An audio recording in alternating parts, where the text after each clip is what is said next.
What's up, everybody? Welcome back to Vet Connect, our weekly show about veterans issues, highlighting veteran businesses, and talking in general about veteran well-being. Lucas, welcome back to this version. Good to see you again. Not like I didn't see you 5 minutes ago, or all weekend for that matter. or all weekend for that matter.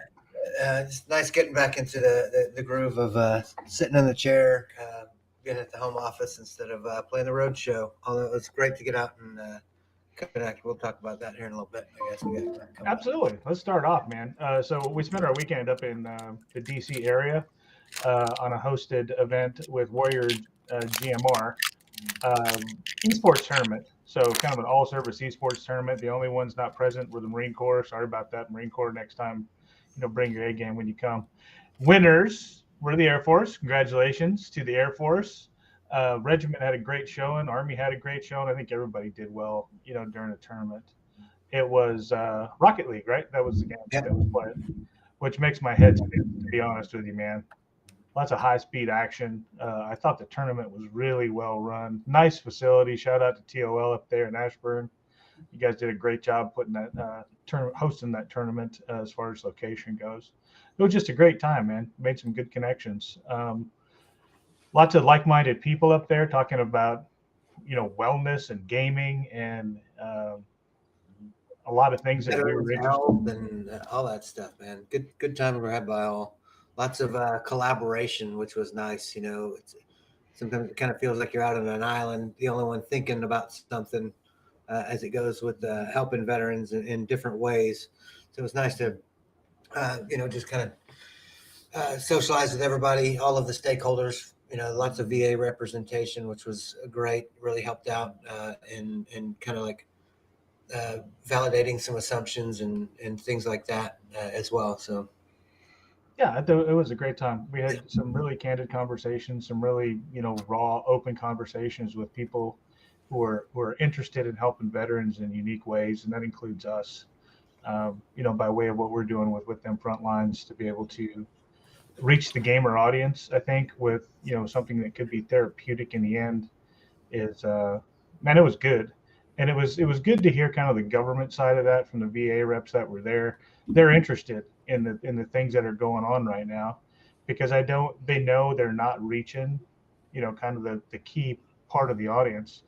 It's kind of always been our assumption that the really the gamer population right now, the 18 to 34, maybe 45, uh, demographic is just not being reached.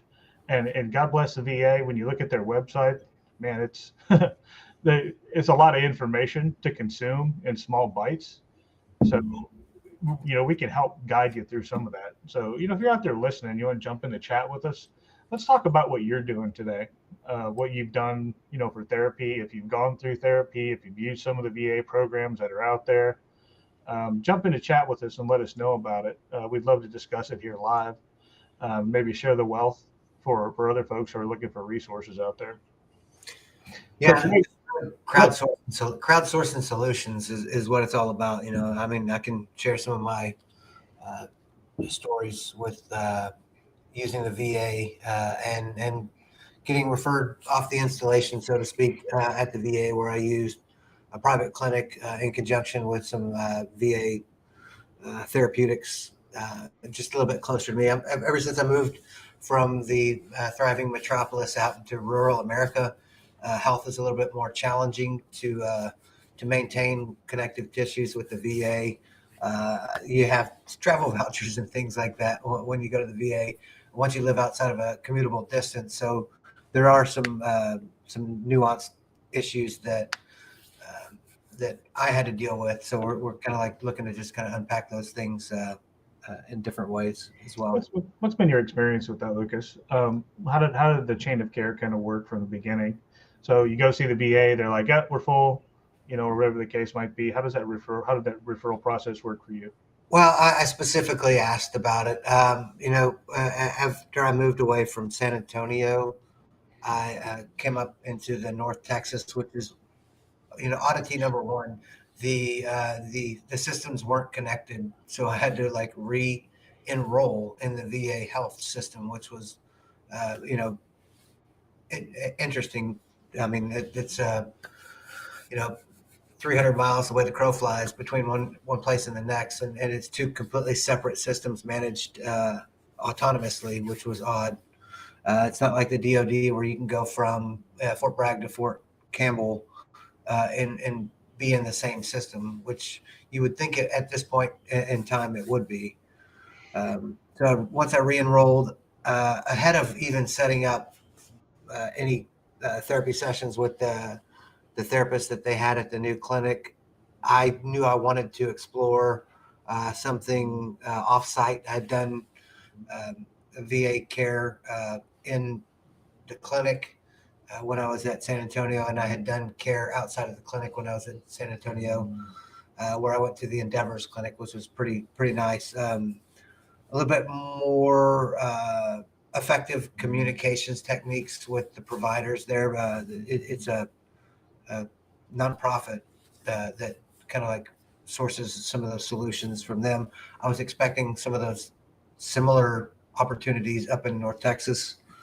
So I got referred offsite. Had a great experience with the provider they referred me to. She was, while she wasn't a military veteran like the previous provider I had at one of the at the Endeavors Clinic, she was really receptive to working with veterans. She had almost exclusively provided services to veterans. It was just that much of a demand being in a rural area for a commutable distance to the clinic. I'm like just outside of 60 miles from my home residence to the clinic. So getting to her office was about, 30 minutes closer for me. So I was like, yeah, that's a no-brainer. Yeah, I find, even down here in San Antonio, I think there's probably one of the largest VA clinical presence in the U.S. I would almost, I'd go on a limb and say that with Audie Murphy Clinic down here and some of the other, North Central Henderson Pass clinics that exist here in San Antonio. But I think you made a great point. What you don't realize is, though connected at some higher level, it's really kind of a regional thing. And when you're talking to regional reps about, different referrals for care or whatever the case might be, a lot of times you don't get the same answer, and maybe that's um, a larger education of the force kind of thing, if you will. Uh, and at the end of the day, if you don't know that you can ask about these things and just say, "Hey, man, I can't make 100-mile drive," they know it regionally. It's in your patient record. They know where you live, et cetera, et cetera. But nobody sits and studies your record all day. So I guess the tagline there is nobody takes better care of you than you, and you have to ask for what you want, or you're not going to get it. The answer still might be no. Yeah, I mean, the if it weren't for me specifically asking about it, it would not have been a thing. So it's definitely one of those DYOR, do your own research, figure out the opportunities that your region can connect you with and the resources that are available to you as someone outside of the commutable area. One of the challenges with using one of those offsite locations is you go through the third party billing and programming, scheduling, programming companies, which really created some silliness in how those transactions were taken care of. I got basically billed $2,500 worth of services for about eight months. They were kept habitually saying, "Hey, you owe us, you owe us, you owe us," and I'm like, "No, I don't." And there was some weird back and forth between, we never gave you the authorization to go use that clinic, Right. even though the clinic contacted me directly to schedule my first appointment from that authorization. It just really goofy. It just adds some extra wrinkles to the bureaucratic nature that is the government healthcare.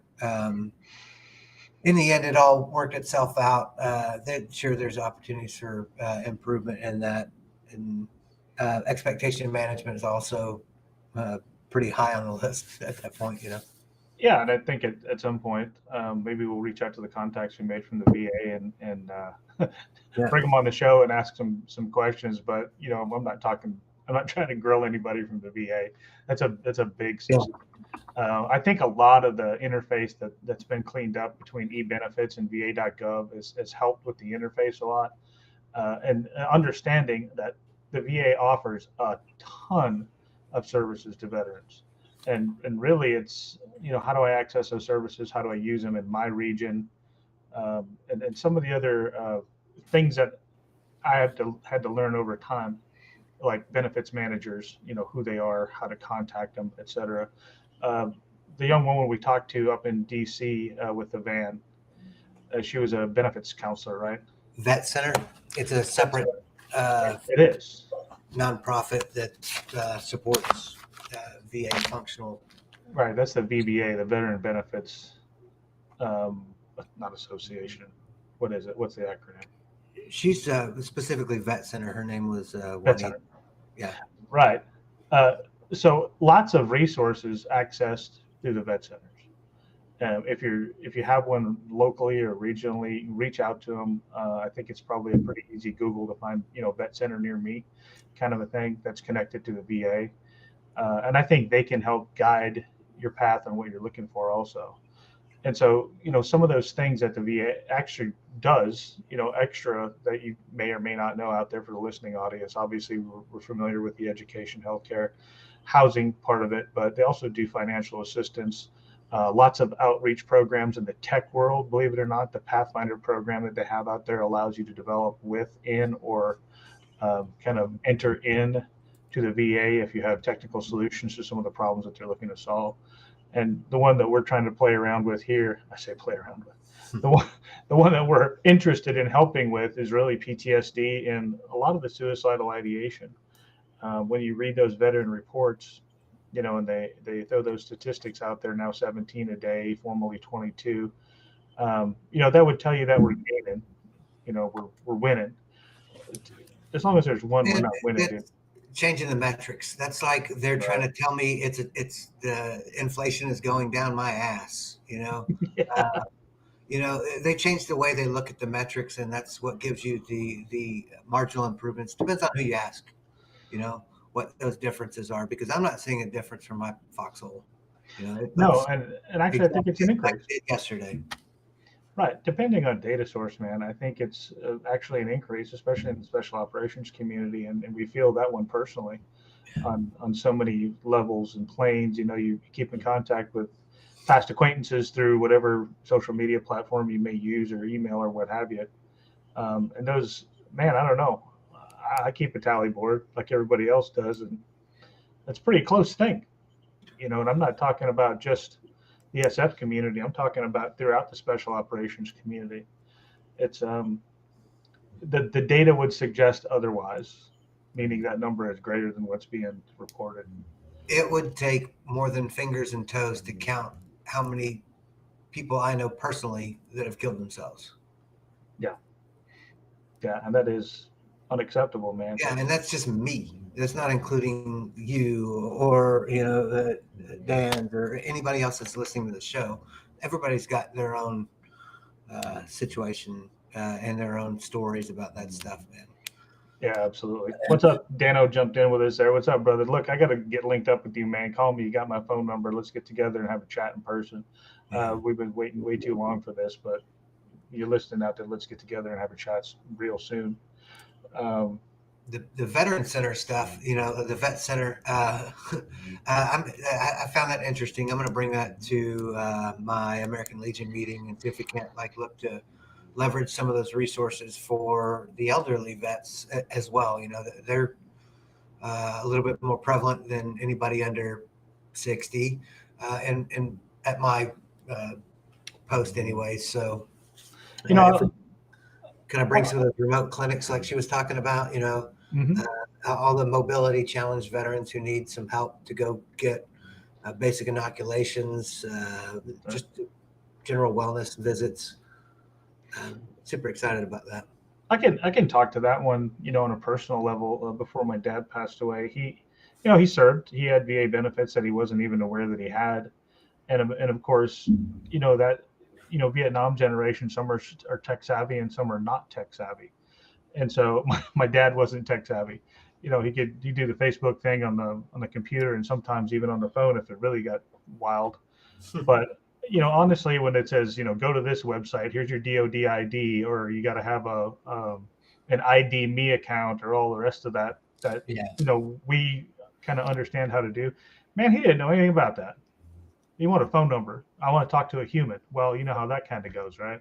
Yeah. I want to. I'm a veteran. I want to sign up for benefits, and oftentimes it is that interaction with a local VA rep and getting scheduled, and that's really what happened. Helped him schedule an appointment. Went over there with him. We sat down with the guy. Very helpful. With limited understanding of a lot of the new programs, and I'm talking rural America now in middle of nowhere, North Dakota, so to speak, where literally it's 60 miles to see a VA care provider, and the smaller clinics don't know anything about how that works. Long story short, um, access to medications that he needed at the time, that he was paying out of pocket for, or the insurance, there's a larger copay or whatever the case might be. Huge deal for him, man. you know, when you're in your 70s or 80s and you're on a fixed income and they want to prescribe you with let's just say an inhaler that costs $430 a month, that hurts, right? I mean, fixed income hurts. And so access, and you know what, man, this is a generational thing.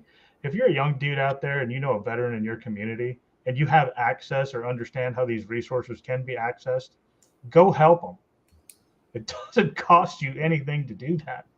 It's just being a damn good human. It doesn't have to be your dad. In this case, it was one personal for me. Same with my uncle. Whether it's a annual vaccination like you're talking about, or whatever it might be, it's pretty easy just to say, hey, pops, you can call this phone number right here. Tell you what, let me call it. Yeah, absolutely. It looks like Dan had some of the similar circumstances with his dad. But that vet center, talking with Juanita when we were out in the DC area, she said that they do mobile clinics. They'll go set it up and bring some providers out from the VA to give care and access to those people who have some challenges getting around. So I'm excited to kind of connect with those resources and really bring that into my community to help lighten some of those burdens for the elderly. Yeah, honestly, I think on a future show, I'll get together a list of links or whatever that we can publish, and kind of put here in the chat for people to start the exploration. It's a pretty easy Google va.gov if you're looking for resources, but man, you can really go down the rabbit hole. I've searched through some of those sites trying to find things, whether it's your DD 214 or whatever the case might be, or a disability rating or some of the other tracking stuff. They're coming along, man. I think it's never easy to turn the battleship that is DoD or the or the VA, but I think there's some good people, and we talked to them this weekend who are out there. And I'm not talking about guys who haven't been on the line. The gentleman that we talked to this weekend was a line medic with the 82nd before he went to higher schooling and ended up working at the VA. So that guy gets it. You know what I'm saying? When you talk to him, you can talk to him like vets talk to each other. You know what I mean? It's just a little different conversation than it is with sometimes people who aren't veterans and work at the VA. And in my mind, that should almost be a stipulation. You know what I mean? If you're going to work at the VA, you should be a veteran. Well, I mean, you do need a blending of perspectives too. So Yeah, you're right. Somebody that sees it differently than you is just as important. As they're going to have some different backgrounds to bring to the conversation that can change the way your perception is after engaging with them. So, well, you know me, I'm not good at changing my perception. Oh, I know. It's not easy. Just you have to really, take a step back and look at things objectively from other than your own vantage point. When you do that, sometimes things look a little different. Sometimes they don't. Sometimes they look exactly like they thought you did. You're like, look, motherfucker. Pardon the language. Sorry. Like, dude, see what I'm talking about. This is why I took my position for this specific content here. Right. Yeah, Dano said over in the thread he applied for 8 positions at the VA this year, denied on 3, and a radio silence on 5. I've heard that on more than one occasion, brother. It's again, we've talked before with our buddy Brian Halstead about Opline and Vetline.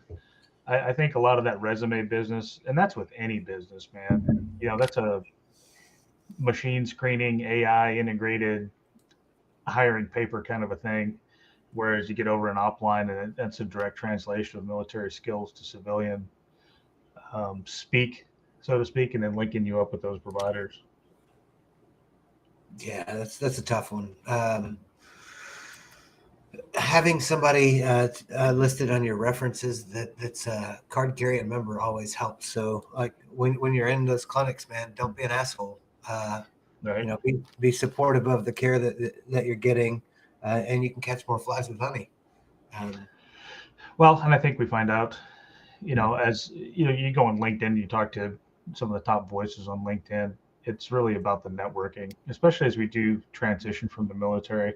That's a difficult thing for everybody to do. And there's a lot of great organizations out there, the Honor Foundation being one of them, that helps you understand what your skill set is, how to translate it, and then how to really network with people to get that warm introduction. I think there's nothing better than somebody who works on the inside saying, "Hey, this dude's a good dude," and vouching for you. Well, okay, send me his resume. You can't tell me that resume doesn't go to the top of the pile for a hiring manager. It does, and I think depending on the position in the organization, that holds a lot of weight. At least that's the way it works in my mind. Sometimes I have a utopian brain. Well, yeah, I mean that's you want to expect the best and hope for the best, and think everybody has the best of intentions when you set out to engage with them. Most of the time, that seems to be true. More often than not, anyways. For you optimists. Yeah, I mean, I'm an eternal optimist. I always know stuff is going to end up going my way. Oh man, and I'm exactly the yang of that. Yeah, well, it may not go. The defined outcomes that I want might not happen, but it will end up, in a better predicament than in a worse. 9 times out of 10, and it generally just changes your disposition on life. Like if you go around thinking bad things are going to happen, you're only going to look for the bad. When you go around thinking that the good things are going to happen, you're going to look for the good. So I'd rather look for the silver lining, if you will, than waiting for the other shoe to drop. I think you've told me that once or twice. You only need to hear it like 417,000 more times. I'm trying to be positive, brother. Yeah. I'm a missile in flight. I gotta build in flight. Trust me. It's been browbeat into me. I used to kind of have the doom and gloom outlook on some things too, and it just doesn't really lend to just a decent flow, I guess you could call it. Well, it's for me, it's actually counterintuitive, the defeatist mindset. I sometimes catch myself doing that, and it's like, dude, what are you doing? What are you doing? I do a lot of that self-evaluation. I think people say it's talking to yourself, and I'm starting to answer now, so I'm getting a little worried about all that. But yeah, right, man. It's the best. Those are the best conversations I have. I have these conversations with myself at 5:00 in the morning. It's like, just hit this snooze button. And the other guy on the other side is saying, get your lazy ass up and go do something. That's the guy I tuned out for a while. I'm like, you don't talk to me like that. I'm sleeping. Where have you been, man? Yeah. But get yourself out of bed and get moving a little bit. Get a cup of Joe in you, go a little jiggy jog, or do some push-ups, or just within 5 minutes of me being up, my sneakers are on, and I'm walking out the door to grab my fucking headphones for my run. That's before your brain catches up. You got to do that. Yeah. But while I'm running, the whole time I'm running, I'm setting myself up for the day. I'm, saying the things I'm grateful for, and I'm looking at the positive aspects of what my day's going to have involved with it. I pick 3 things. Hey, what am I going to do really well today? Pick 3 things. It can be like make a fantastic dinner. It doesn't have to be something with lasting impacts. It just needs to be something that you can look forward to.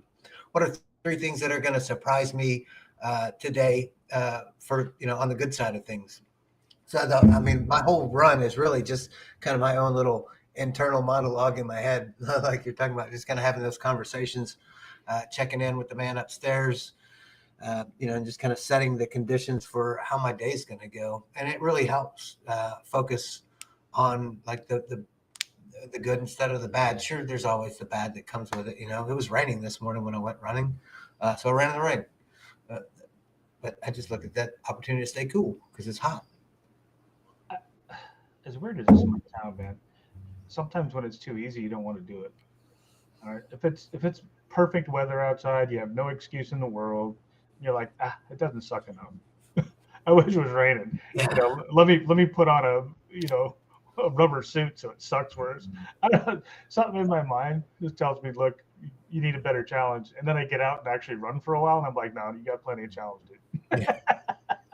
The challenge in overcoming that pain, the challenge in pushing through mentally to go, another pole.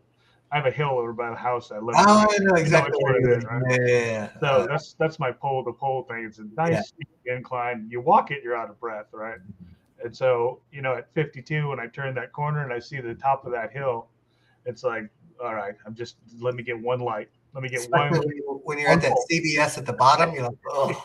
Yeah, let me run one pole. And it's about, I don't know, 100 meters, I guess, between poles.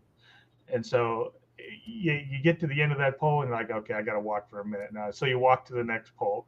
And then it's that decision point where it's like, I know I can run one more, but damn, let me walk one more pole.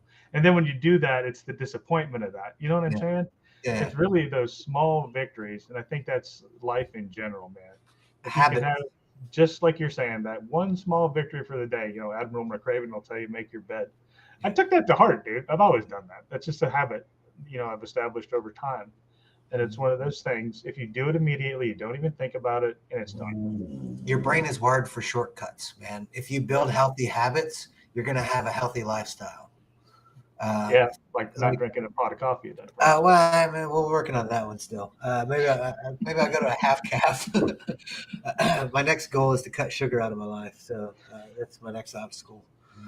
Well, and as we talk about living healthy lifestyles, and that's kind of what this podcast is really about in a lot of ways. But, how do you do that, right? There's a million and for God's sake, please don't take what I'm saying as medical advice or any of that.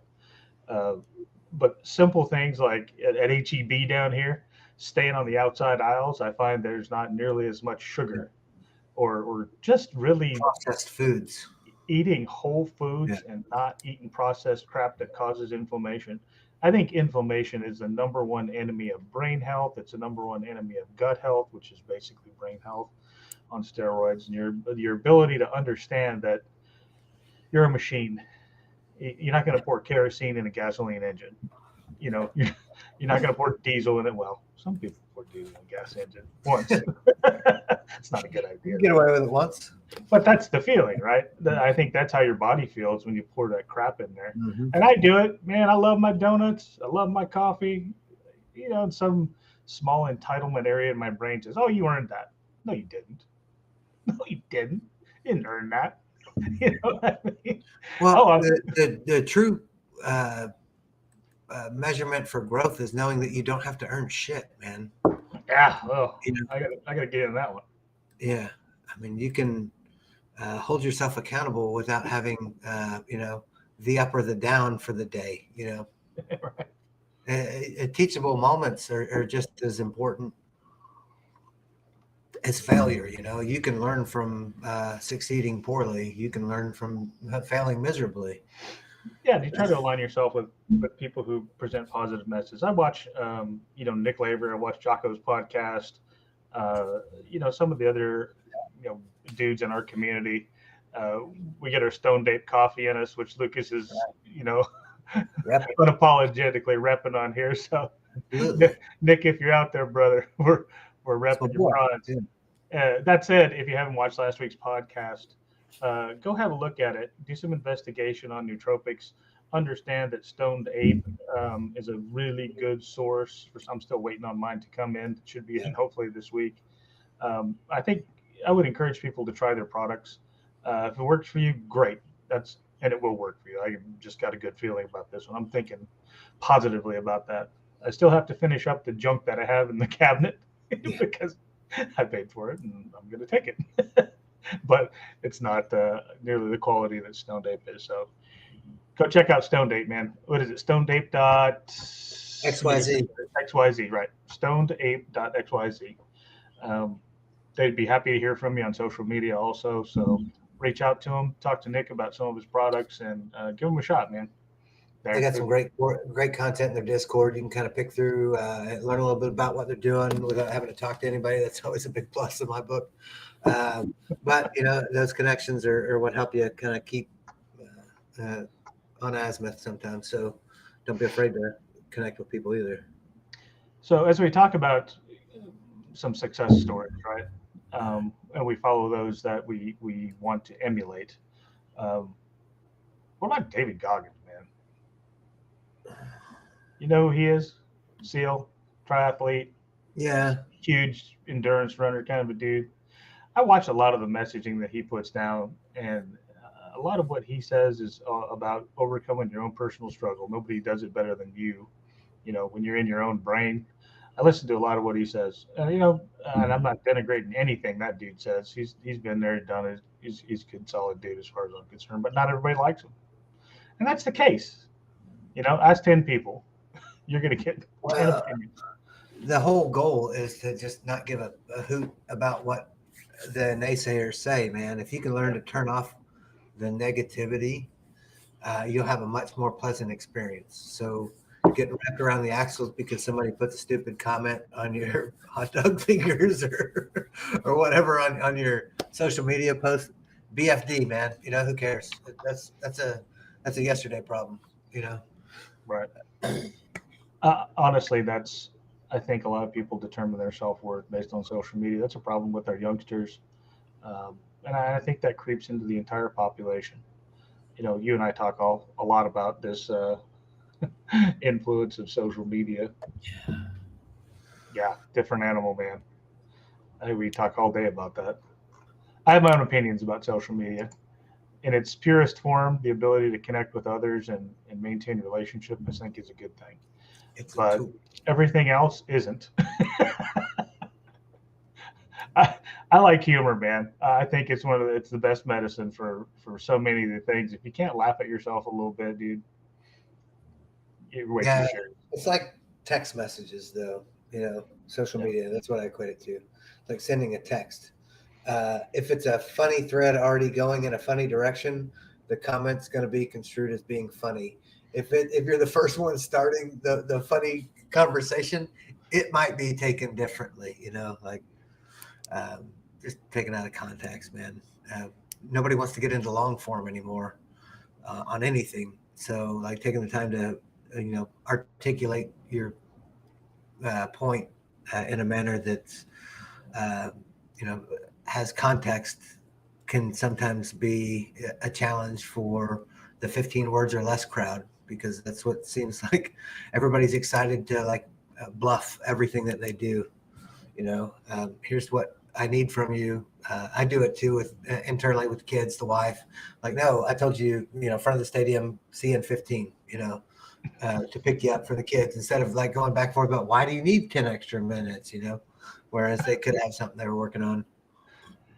Then you get into the car and it's like, well, I had this thing going, blah blah blah. I'm like, well, yeah, I probably could have taken the time to figure out why you wanted the extra opportunity at school or whatever. Little anecdotal type stories.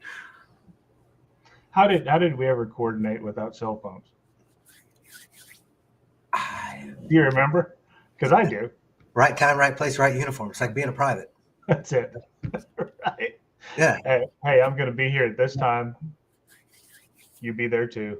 I have everything I need to succeed. But now it's second by second. Hey, I'm almost there. Hey, I'm almost there. I can see you. Stop texting me. or you're talking on the phone, like turning in circles. Oh, I see you now. Yeah. Do you hang up or do you stay on the phone at that point? That's a great question. I always Uh, just hang up without saying anything else, and it doesn't always come off as the best solution. But it's pointless to not like, okay, cool, we'll just walk towards each other. We don't need to stay on the phone. so we talk about post-service, man. Yeah. You and I talk a lot offline about how we're kind of dealing with the things that we're dealing with. A lot of it comes to those pillars of resiliency that we generally talk about around here. And so, how do you address some of the issues with? Let's just talk about pain for a second. If you're listening out there in the audience, man, jump in the chat and tell us what you're doing to deal with your own pain on a daily basis. For me, I try to stay away from painkillers and any of that addictive crap. And I've been given those, by several, both on the DoD and the VA side of town. And it's just something in my brain just says, don't do that, dude. I don't know why. And so I guess I mean, maybe that's just part of the mentality. You grit your teeth and work through the pain. But there is a point where you're like, I got to do something else. And I think I have changed. About my shoulder all the time. Right? I know it's a torn rotator cuff. It's happened once before, the same shoulder. So it's like, oh man, I've got to go do something about it. But here lately, I'm just like, I know that I don't want to start doing that until it's winter time because I'm rehabbing a farm. If I go get cut in the middle of the summer, I'm going to miss a whole year's worth of like maintenance that I can do. Otherwise, I just kind of like, just like when you're out on a patrol or something. If you ding something up, you stay out there and finish the patrol before you, do anything else. Pop a couple Motrin along the way, but like as I get older, I start to think about like what that medicine is doing to my kidneys or to my liver because it's getting processed either one place or the other. So I think the difference on a patrol or something like that is there's an end point. It's not, continuous forever. I have changed beds more in the last 10 years than I ever have in my entire life, because I'm like, oh, if I just have a better, widget, whether it's in pillows, good God, man. Sleep is so important, right? And when I lay down in that bed, whichever one it is, and I strap on my Darth Vader mask and all the shit I'm supposed to wear that the VA gave me, whether it's a carpal tunnel crap or I strapped it all on one day. I was like, how in the hell am I supposed to sleep with all this crap? Yeah, man. I got the tap device that locks my teeth together, and that nasal thing that goes over your head and the wrist. And I'm like, bro, I'm not sleeping tonight. And sometimes I think it's, I know it's key, right? I don't know that as I track my sleep on a daily basis, I get probably an hour and a half of what they call deep sleep. That's not healthy. The light sleep I get maybe 4 hours, and the rest of the time is spent shifting positions to get away from the pain, that kind of thing. How do you combat that? I've tried the whole bed swap thing. I've tried pillows. I think I bought every therapeutic pillow on the market. It's a sleep routine. Like if you haven't done any homework on like how to develop a healthy sleep routine, yep. I would highly suggest you Google. There's a bunch of like free apps for it. There's some literature that you can kind of like shape. For me, I don't consume electronics an hour before I go to bed. I take some time to meditate. I go to bed at the same practically plus or minus 15 minutes every day. So my body is used to getting into bed and going to sleep. If there's nothing else in the bed going on besides sleep, I can be asleep in about 30 seconds from my head hitting the pillow to being waking up in the middle of the night to go to the bathroom. It's a routine. The more you stick with that routine, the more high quality sleep you get. Strangely, I've read a lot of things on grounding also, like grounding your body to the earth or grounding your bed, because it helps, what makes you up electronically, so to speak. The electrical currents that run through your body need to be grounded. And I think back to times when I was out in the field, right? Like for a week, 2 weeks, whatever the case might be. The funny thing about circadian rhythms in the human body is when the sun goes down, you're supposed to go to sleep. And when the sun comes up, you're supposed to get up, right? And if I'm grounded that entire time, I always, though it sucks to sleep on the ground, I always felt more rested when that happened. As stupid as that sounds. Oh, I sleep like the dead when I was out in the field, man. Even if you're only getting an hour and a half before you got to get up and like do some kind of like radio watch or whatever, man. I always slept so good out in the field. I do grounding as well, like Yep. Second half of the day, I share something. I'm like religious about getting my steps in daily. In addition to me getting out and running in the mornings, that's a goal. And every time I achieve my goal, I'll kick my shoes off and just go walk around out in the backyard for that grounding type function. There's a lot to it. It's funny how Eastern medicine and Western medicine are in direct conflict with each other, and a lot of those principles that they use for Eastern medicine with natural remedies seem to agree with my body a little bit more than the previous handful of pills. Right. Like at my initial transition, I was taking like 6 pills daily, prescribed from the VA. Now I'm down to like a 10 milligram tablet of a cholesterol pill, all orienting myself towards homeopathic or holistic solutions for wellness. Dano does the stare into the darkness. Yeah. much like I think all of us do, man. Sit and stare at the wall. I have found though, honestly, I do like the different frequencies of music, whether it's the white noise to help with the tinnitus or whatever. I'll tell you one thing I did get from the VA that's the bomb, dude. A little sound generator, and it has a pillow mic on it. And so you put it inside of your pillowcase, and then only you can hear the sound. And I don't think my wife minds too much if that music is playing in the background or the sound, but I can't listen to my CPAP and my wife's snoring. Actually, it's funny you should mention that because my wife actually has a CPAP now too, so we look like a couple of TIE fighter pilots when we go to bed at night. like a Star Wars remake. That's gross, dude. Oh, well, I mean, that's the joys of aging. You can't help but do nothing but giggle at stuff like that, dude. Getting old, there's a lot of new stuff that comes along with it. And, that's funny. My last form of reluctance is hearing aids. Hey, listen, you literally listen. You don't know what you're missing until you clamp them on. And for me, there was a stigma. It was like, oh my God, now I'm finally admitting that I'm old. But when you start missing key conversations and talk about habits, for the first, I think, month that I had those damn things, I would say what, no matter if I heard or not. It becomes a habit. And you don't understand how much you lip read. And when COVID came along and everybody was wearing masks, it was damn near impossible for me to communicate without having those damn things on, because every conversation was muffled.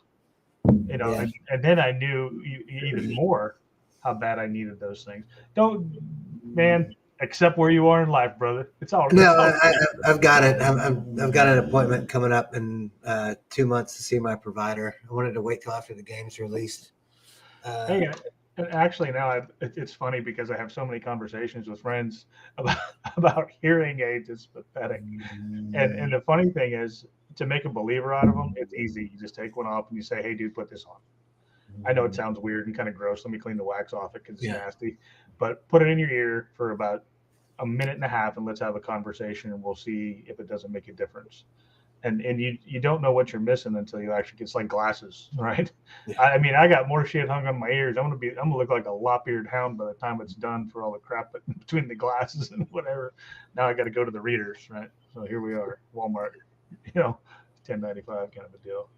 But the point is, on the hearing side of town, the VA does take pretty good care of you. On the VA side, you get one set of hearing aids every 5 years, which good luck keeping up with them for 5 years. But now they're making them even smaller and they're commercialized. And so for the longest time, I mean, these things are like $3,500 a piece. I should be in that business, honestly, because they're killing it on the margins. But now I think capitalism has finally taken over, and some of the hearing aids that you get from Walgreens for literally $1,200, which is still outlandish in my opinion, but they are the same ones that you get issued.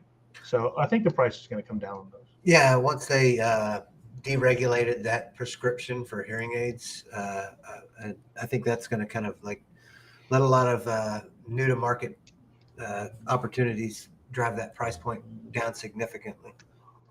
Right, and honestly, yes, we were talking to the HP people that had their hearing aids, their version of hearing aids. Yeah, consumer electronics, exactly. Yeah. Dano said, I've accepted it. I don't like it, but I've accepted it. I hear you, brother.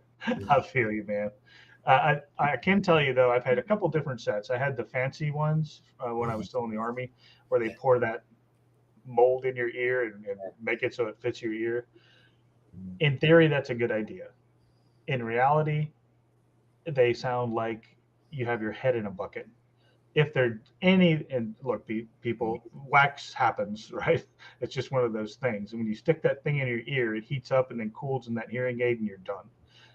Because there's no flow through behind it. So some of the ones I've seen look like I don't even know how to describe it. It's a Starkey make them. I don't know, but it looks like an octopus. So it lets all the actual ambient sound for the frequencies into your ear that you still can hear, and it focuses the ones where you can't. Phenomenal. It's the next best thing to have in real hearing. And a lot of those now are built with the tinnitus generator, like we have built into the game, that really feed your brain at threshold to keep it busy. Yeah, because that's really what that tinnitus is. And again, if you've never had relief from tinnitus since you've been out of the military, go diving, man. Go diving. Or simple Google, like go start playing around with those tone generators to see what that relief feels like. It's very liberating, calming. Yeah, it is. Like it reduces an anxiety that you don't even know you have. But as soon as it goes away, you're like, holy shit, this is really neat. This is a level of comfort that I don't know that I've experienced anytime lately. Yep, Dano, I got it. Pressure. I'm not telling you to go 150 feet down, bro. Just underwater a little.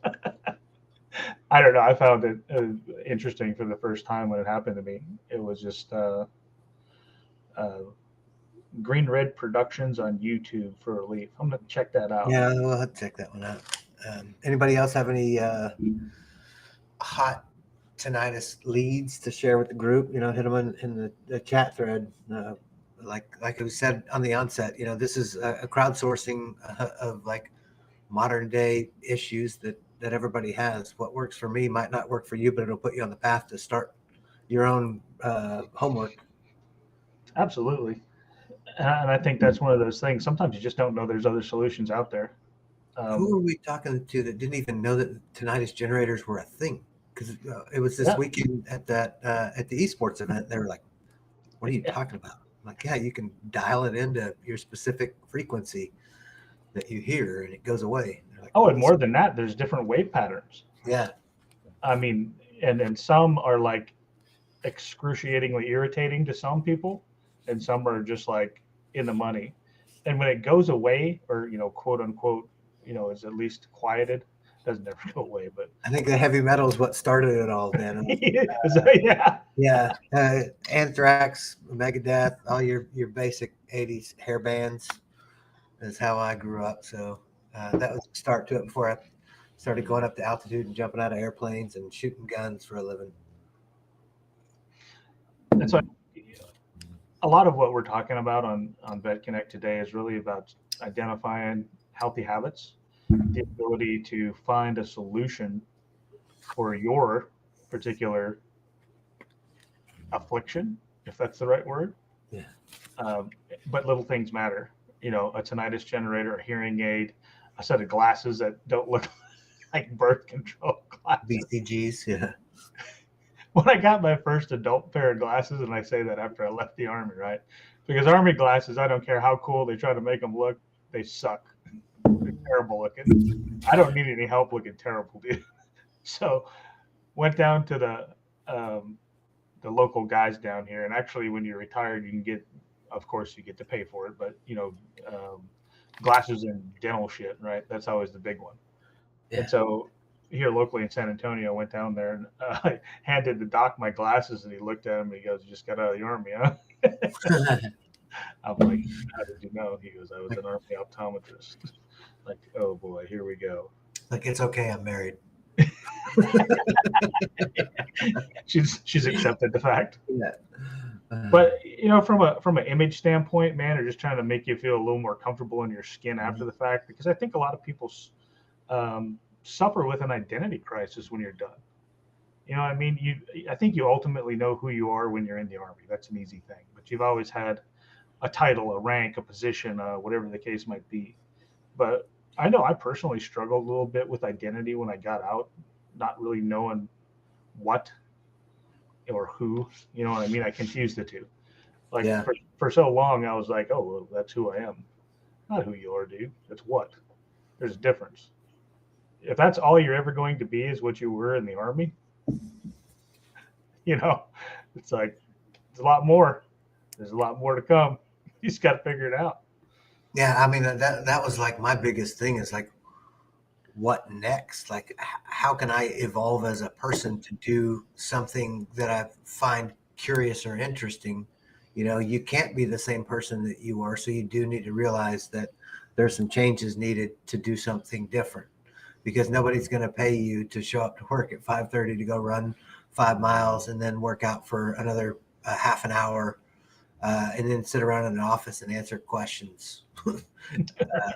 You know, that was something you did previously. Now you need to be able to like think differently and collaborate and connect with other people differently. And guess what? 90% of those people aren't veterans. So you need to learn how to communicate more effectively and talk differently. And so I just always took on my educational track took me into change management and things like that for organizational development. So why not apply that to me as a person? You know, how can I do things differently to get different outcomes? What I'm looking for now is not what I was looking for 5 years ago. So I need to have some type of shift in the way I see myself and interact with other people. What do you do on a daily basis to track your own personal growth? As in, let's talk about, I don't know, a wearable or something like that. Yeah. Do you wear a watch? You know, on the tracking fitness trackers. How do you kind of track yourself? So My that's a no then. yeah, the watches, no. I found it's actually pretty liberating to like release some of those other habits. I do thoroughly miss the data that comes with wearing a watch because I'm a data dork. I know that all of your answers can be found in the data. Um, so I've started measuring that in different capacities. I've got like 5 different apps on my phone for fitness. Each of them do something a little bit different that kind of points me to that same data. It's just I don't have the visual reminder of it being on my wrist. So at the end of the day is when I look at the data versus like throughout the course of the day. What do I do for like developmental growth, man? I set myself up to intentionally get comfortable being uncomfortable. I know like reading self-help books weren't really that much of a priority early on in my life. Um, but you know, Tom Nypaver set me on a course with Turn the Ship Around. Who's that wrote that? I Marquette. think I got Yeah. it on the shelf here. Yeah. But that's what started that. But that was pretty close to the end of my military journey as well. So it was kind of like my head was already in the space of shifting towards the what next when I was still in a pickle suit, you know. So you kind of like craft a half-ass policy or like idea of what you're going to do to continue to develop and grow. So reading is a huge one. Starting this, the business was a challenge with reading because there's 1,000 other things that you have to consume information on. about some of the topics of interest that you just like Dano was teeing it up in the Discord about Unity and Unreal and all those different engines. Hey, thanks for following ISAQ 2432. Appreciate it. So there's some of those like anecdotal opportunities to read for development now become a read for understanding and orientation in a business capacity, which is the same thing because we're continuing to develop as as a small business instead of as Lucas the individual.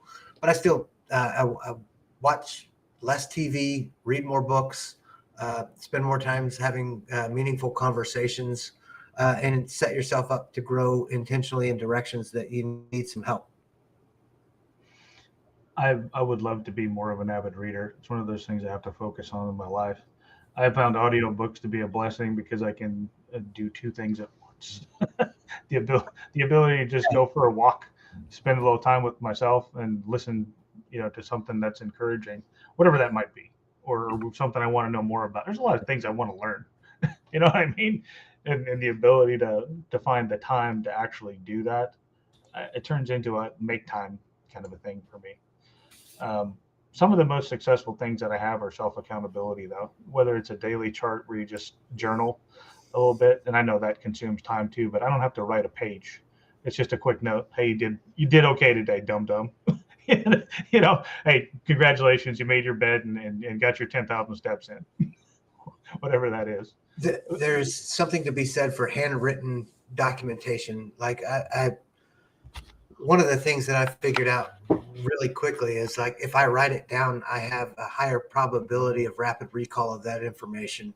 So I'm constantly writing notes for everything that we do with like talking to people and just kind of checking in with myself in the form of handwritten notes. It really helps bring that data to into play in future references. I can go back and tell you which specific notebook because I'm already on my third spiral this year. So I can tell you which notebook something's in and go back and reference it in that regard, which is weird for me because head traumas, TBIs, concussions, all that stuff comes into play as a part of like post-military Lucas. So you kind of have to like figure it out.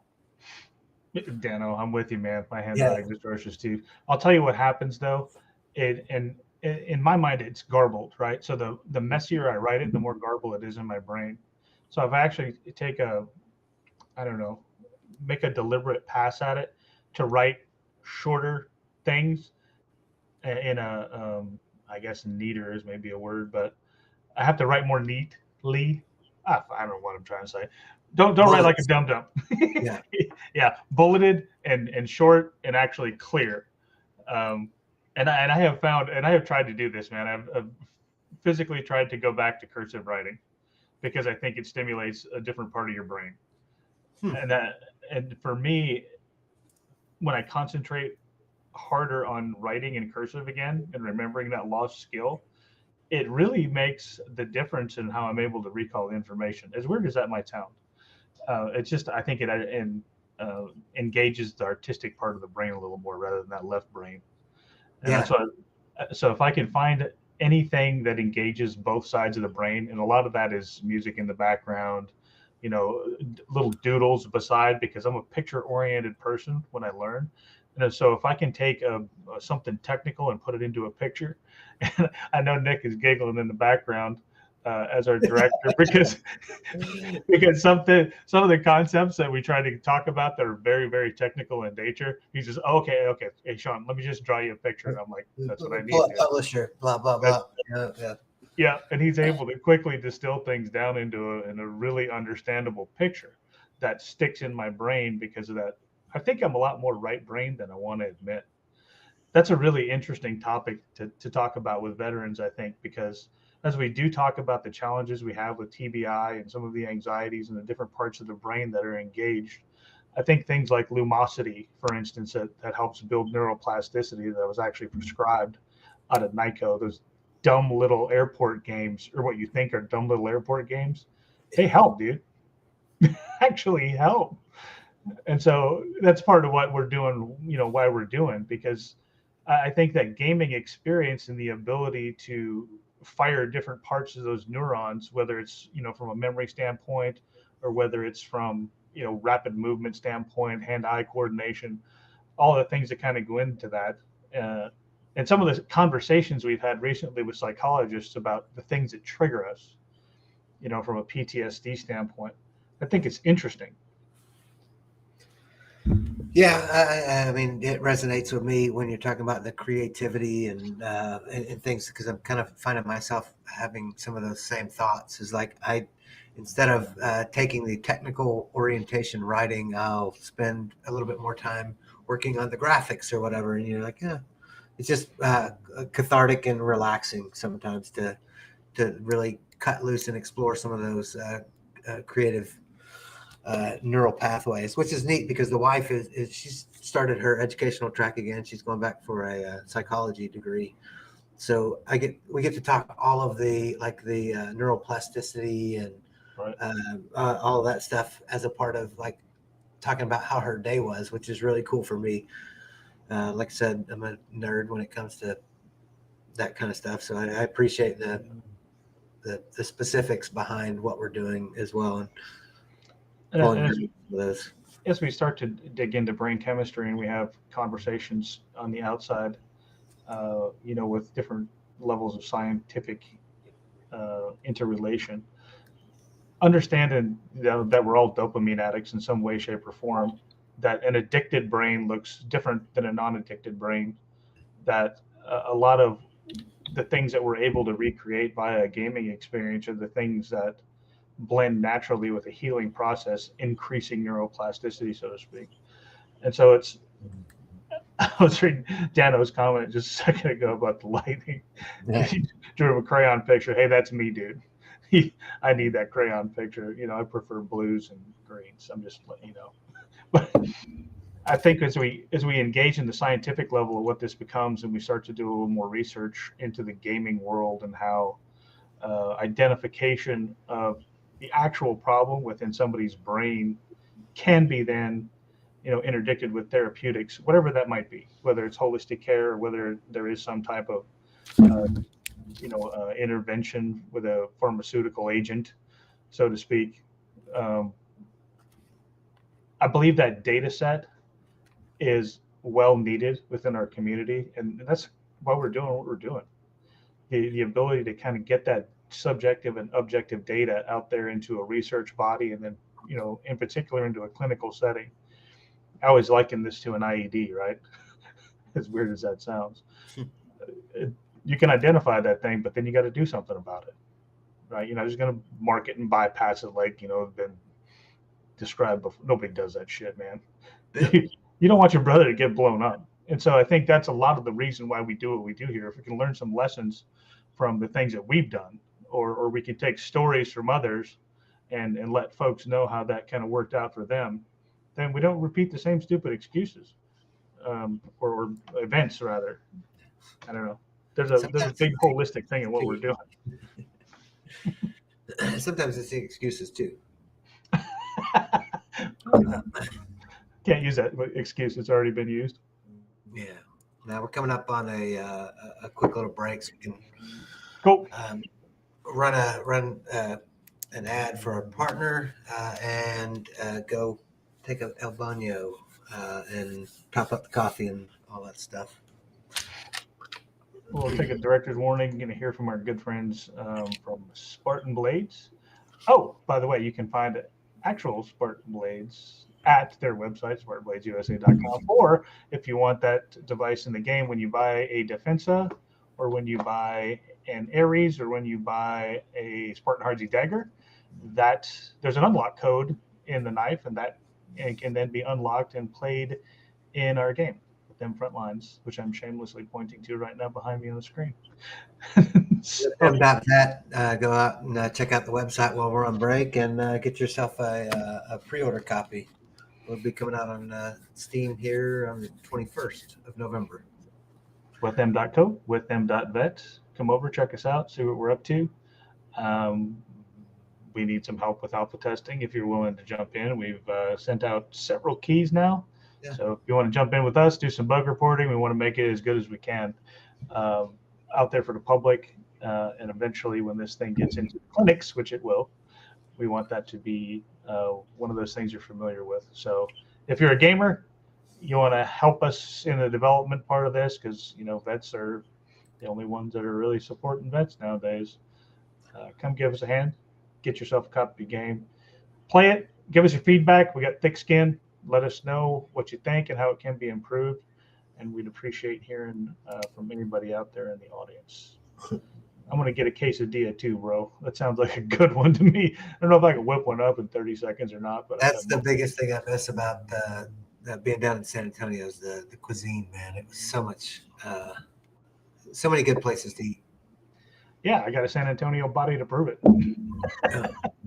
Taco body. Well, that's what the running is for, right? In theory, yes. Yeah. That is what the running is for. Yeah. All right, we're going to take a quick break. We'll be back about 3 minutes and 30 seconds. So stay with us here on Vet Connect. If you feel like you want to, jump in the chat with us. Ask us any questions that you may have. We're just going to kick through a few more topics during the next hour and see where this journey leads us. So stay tuned. Topics. Absolutely. Bring your vet topics in here, man. We'd love to hear from you, what you guys are thinking out there. We'll talk games. We'll talk wellness. We'll talk war stories with the VA. Whatever you want to talk about, jump in with us. Getting into them clinics like you're alluding to. Who knows? Let's talk. Absolutely. Who knows? We'll see.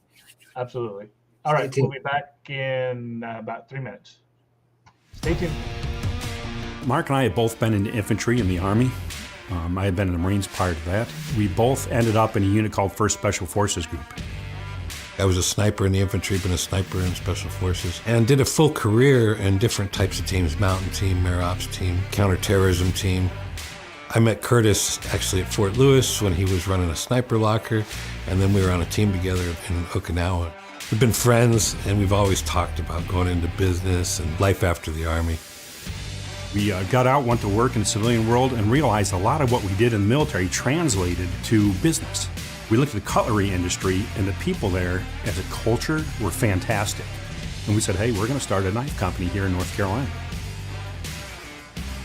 In the beginning, we had a knife grinder, a blaster, some rudimentary tools. We started out and decided, what do we want to make? Well, let's make something we know.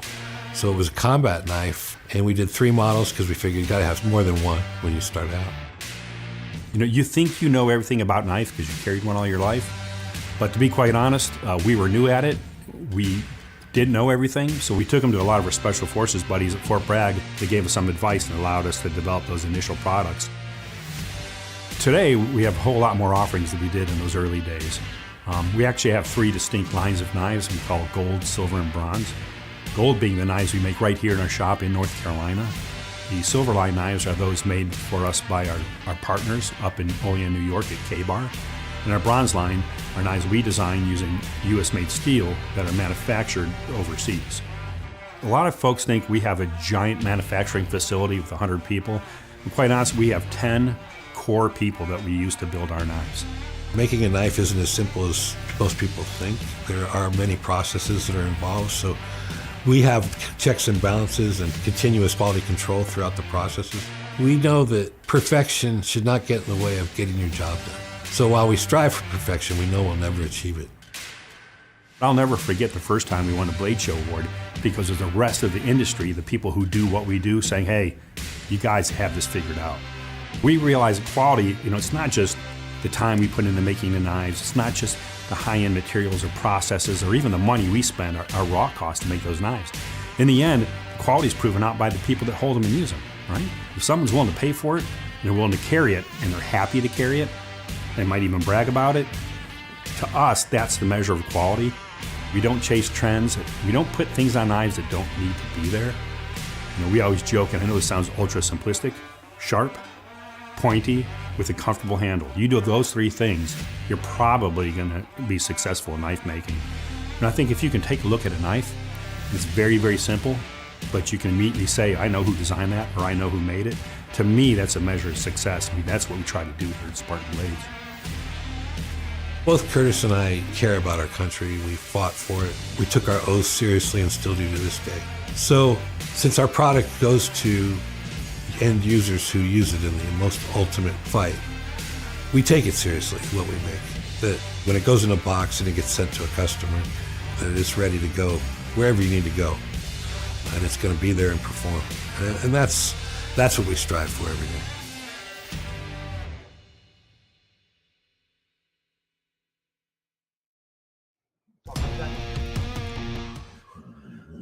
Yeah. Hey, welcome back to Vet Connect. For the next hour, we're going to address a few topics on probably vets in tech. We'll talk through whatever else you want to talk about in the chat over there. During the break, we were able to sneak out and get a piece of candy and a monster cookie. So keep that healthy eating up over there on the other end. Sometimes you got to go with what you know, bro. Need that simple glucose bump. Hey, if you're new to the show, you don't really know who these two chuckleheads are that are waxing philosophical. Sean and I are both retired 180 alphas from the Army.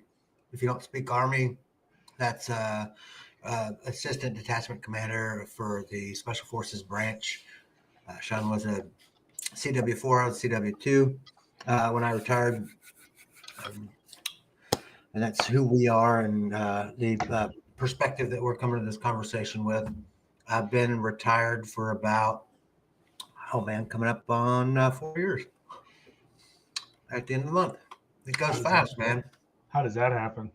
I crossed the 34 years since I joined the Army threshold yesterday. Actually, today is my basic pay entry date from 1989.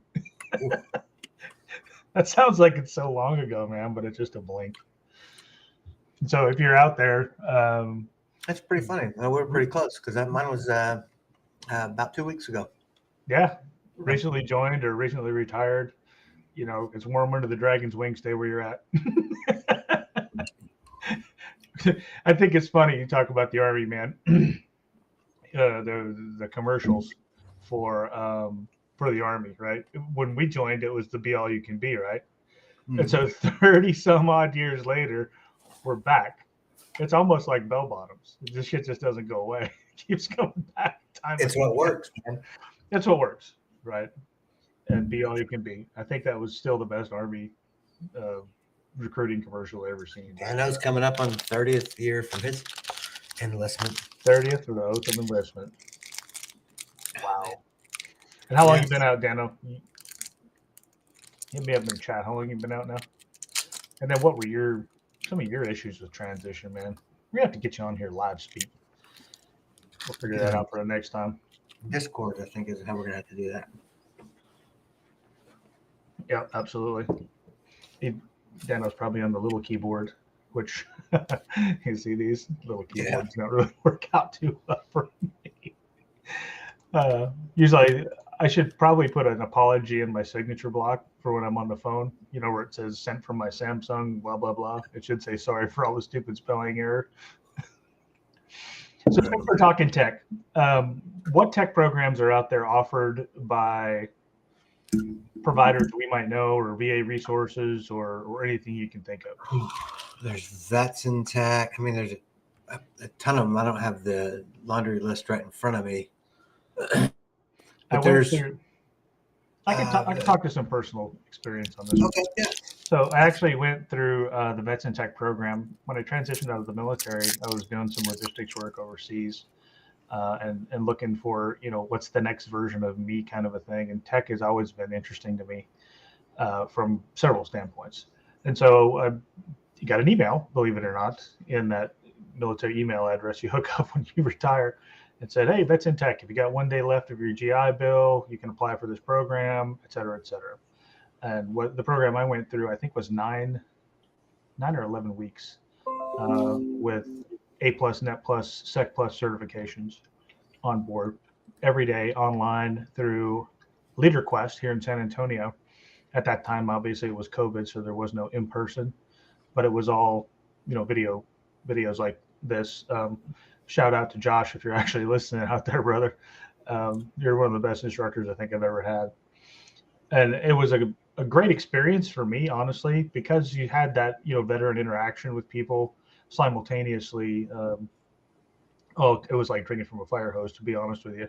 Some of the things I already had a decent grasp of because I built a few computers, wherever the case might be.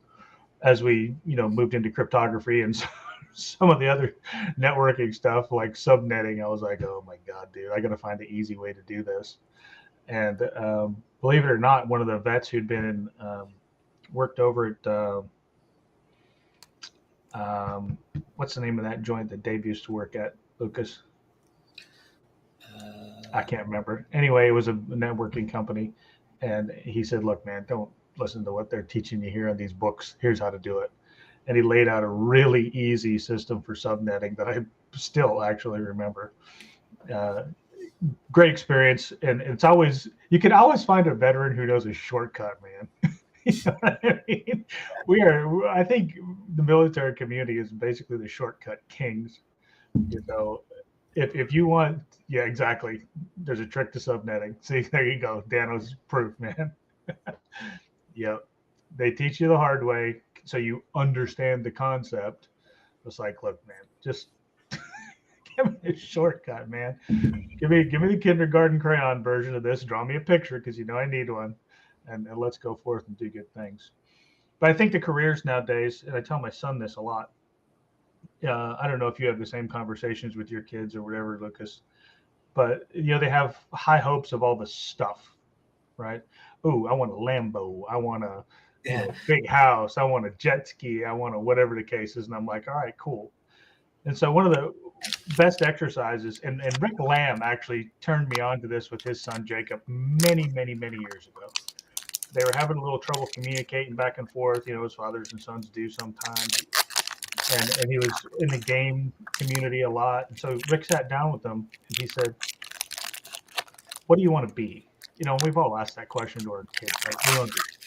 An airborne ranger with a CIB. And he's like, airborne ranger with a CIB. Well, that is a standard answer. But he said, tell me what you want to do. What are you interested in? And Jacob was like, oh, I want to be a sniper. And Rick's like, yep, I can absolutely make that happen. And here's the plan, and here's how we're going to start. Let's check that block off.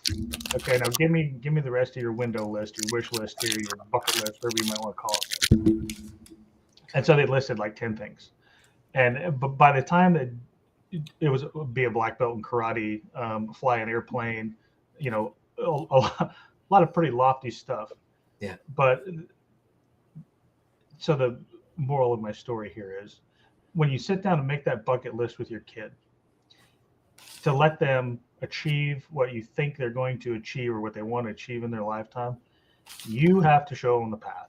And then you have to lead them down that path and make resources available. And that's exactly what he did. And I'm trying to do that with my son too. Unfortunately, his path weaves back and forth like a lot of paths do. And so after I get him being president, it's man, I think it's an interesting thing to take the kids and really just concentrate on one goal. And unfortunately, that goal is not get an A in trigonometry.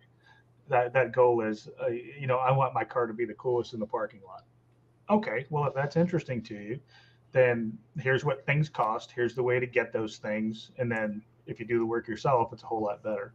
That's kind of led my son down the path of becoming a mechanic. Yeah. He's like, I don't want to go to college. I said, well, look, even as a mechanic, you're going to have to go to college because someone's going to have to teach you these things. I can only teach you so much here in the garage. And, my knowledge is extinguished. And so it is with IT, right? They offer a program, down here at the high school that allows you to have 5 real world certifications by the time you leave high school. That flips the college model kind of on its head. I think IT is the new blue collar work, honestly, with white collar pay. Yeah. Simply because the certifications almost matter more than education. If you have the education to go along with it, of course, you increase your chances of getting a high paying long term job. But if you demonstrate technical aptitude and you have a certification to go with it, I think there's a lot of companies out there that'll start you off even in a beginner's job at $50,000, $60,000 a year. Big deal for a kid. Yeah, like $50,000 a year at like 19 is more money than you know what to do with, other than tricking out your car, like you said. Well, that's always where it starts, man. I was no different, other than I starting platform I had where it wasn't exactly a you know a cool car. Yeah, well, I had a '93 Mustang 5.0 convertible, beautiful car, white on white, red interior. Just my favorite thing to drive. After joining the army, you don't make squat, or you used to not make squadoosh as a private. I would make like $286 every 2 weeks. My car note was like 350. That was the first thing to go, was that car. I was like, well, all right. But really, it's just kind of just being the difference between a specialist and a generalist from a technical perspective. You know, a specialist will get those certificates to help you really come in and do things like the networking and the subnet masking and things like that. But that generalist, college education will allow you to have oversight of the entire ecosystem, needing a little bit of exposure to a lot of different things. Yeah, Deno makes that point also in the chat. 20 years of experience and certificates out the wazoo, but salary was capped. Got his degree in 16 and instantly increased his salary by 50%. I think that's because of the current model, man, where people place a lot of value on education, which is rightfully so. I'm not knocking that model at all, but if I got a degree in underwater basket weaving and I got 17 certificates in IT and I'm working in IT, does that degree actually matter? Well, clearly it does, at least in Dano's case. I don't think it's fair that they cap a salary. But again, I think it's a difference in model in the way we're looking at it. Queen. I mean, cap your salary just because you're comfortable working at the same place. That's what caps your salary. Maybe so. I'm not an education hater, but I am a college hater. I hate to say that out loud, but it's true. I think everybody's a lifelong learner, and there's so many sources out there to do that now. I just the current model of education doesn't appeal to me at all. Well, that's what I was kind of thinking about as we were talking. That is like you hit the nail on the head. The education metrics from yesterday are not applicable today. These kids can graduate high school with an associate's degree already under their belt with certificates in tow. We went to the homecoming pep rally last night. That's why I'm sitting here shoving all this candy in my face. They had a parade before it. So we live with a couple of pockets full of candy. But like one of the girls that they were talking about as a part of like the homecoming court, she's already got, she's like 2 credits shy of her associate's degree, and she's got a CRNA certificate, and working towards a few others as a junior. You're like, holy smokes, man. I wish those opportunities would have been in place when I was a kid, but I don't know that I had the discipline then to really orient myself towards like my future requirements as much as I do now. Well, I think that's a lot of the focus. The career counselors, and I'm tied to the school system through my wife, who's in elementary education, and so understanding a lot of what they do. And I don't want to start ragging here, but because there's different sides to this story. I've been on both as a parent and at least the spouse of an educator. A lot of the school systems, I think, are handcuffed in what they can do these days. I don't want to get in that debate with anybody here, but as we look at that education model and we drive forward, it's changing. That paradigm for education, I think, is changing. And tech is one of the major driving things that does that. Because people can get those real world certifications that actually matter. I don't really believe that you need to redo your, the first 2 years of college or your associate's degree so many times mimic exactly what you did, unless you're in engineering or some specialty field. You should get plenty of math in high school. I mean, I don't know about up in Cooper where you're at, Lucas, or whatever the case might be. I went to a small school, and when I say small, I mean small. We had plenty of math. You know what I mean? Physics, algebra 2, trig, chemistry, the whole 10 yards. Have I used any of that? Well, sure. There's real world application out there, but I think that's the part we miss teaching is how does it apply? Sure, you can do the thing. Here's the equation, here's the periodic, whatever that. What does it mean? How does it apply? Have you experienced that where you're at? The farm is the great teacher of actual math lessons. Geometry, yeah, I mean, like all of it comes back into play, but there's a difference between the educational applications at the high school level and in the university level, in my opinion. There's a huge difference in algebra that you learn in high school and the algebra that you're held to account for as a part of your track in college. You know, I do very simple applications. It never fails. The slope intercept formula shows up on my doorstep for a homework assignment, Yeah, and then we go out back with the tape measure and the deck. yeah. That We, cutting charge that you tie into that ring main is college level application. So it does kind of creep in and so is from time to time. You just don't really know that that's what it is at that point. well, and then so is a mixture of chemicals. Yeah, even a finer example is building your own Right. mixture of chemicals. Yeah, when you start to learn that, the basics of chemistry, directly apply in everything when it comes to doing some of the things that we did. But I like to take the kids through practical application of what they're learning. What fractions was another one that all the kids I took out to the garage. Right, when you understand that, though we've been on the metric system in America for almost 30 years or more now.